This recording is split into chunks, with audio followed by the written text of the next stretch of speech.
United States isn't just a superpower. It's the mystery Babylon warned about in Revelation.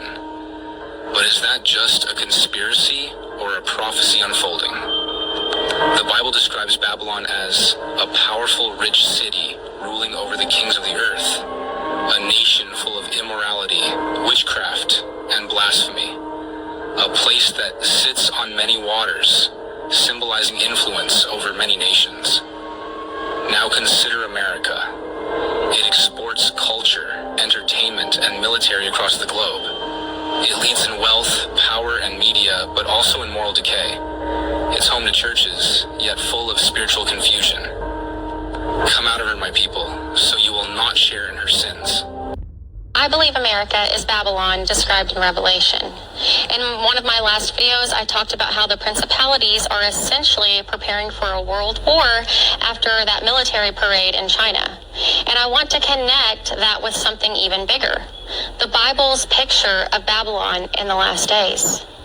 Revelation 17:1-2 says, Babylon sits on many waters and has corrupted the nations. Verse 18 calls her the great city that rules over the kings of the earth.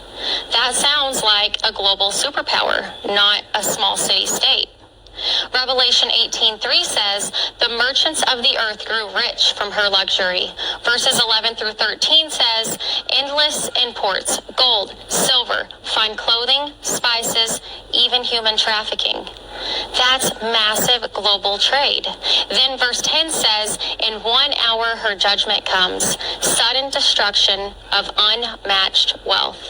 Jeremiah 50:23 calls Babylon the hammer of the whole earth. That matches America's role as the world's military enforcer. Jeremiah 51:7 says, she made the nations drunk with her influence. Exactly what American culture and politics and entertainment have done. Verse 13 describes her as rich in treasures and living by many waters, again pointing to a wealthy, water-boarded nation. Verse 53 says, even if Babylon ascends to the heavens, God will bring her down. America claims to have gone to the moon first, even though, that's a whole nother story. But America still dominates the whole space program. Isaiah 47:7-8 describes Babylon saying, I am, and there is none besides me. I will never be a widow or suffer loss. That's pride. That's invulnerability. That's America's mind. And Habakkuk 1:7 says, this nation is feared and dreaded, a law to themselves. That's the picture of a superpower that makes the rules for the rest of the world. Now, some people say Babylon has to be Rome because Revelation 17:9 says the woman sits on 7 hills. And yes, Rome was historically called the city on 7 hills. But here's the thing. In prophecy, mountains and hills often represent kingdoms or seats of power. So the 7 hills could symbolize a coalition of world powers or the 7 continents, pointing to a global reach rather than a single city. And if you look at the context, Revelation isn't describing a small religious city. It's describing the economic superpower of the world, one that merchants cry over when it falls, one that holds military dominance, one that spreads its corruption across the nations. Rome today does not fit that. The Vatican has influence, but it's not the hammer of the earth or the center of global trade. Others say it's Iraq, pointing to ancient Babylon.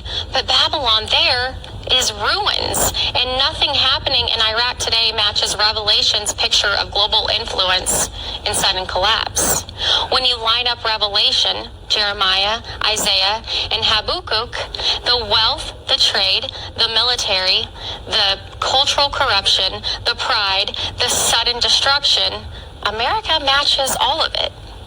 So this is why I believe the U.S. is the Babylon Revelation warns us about.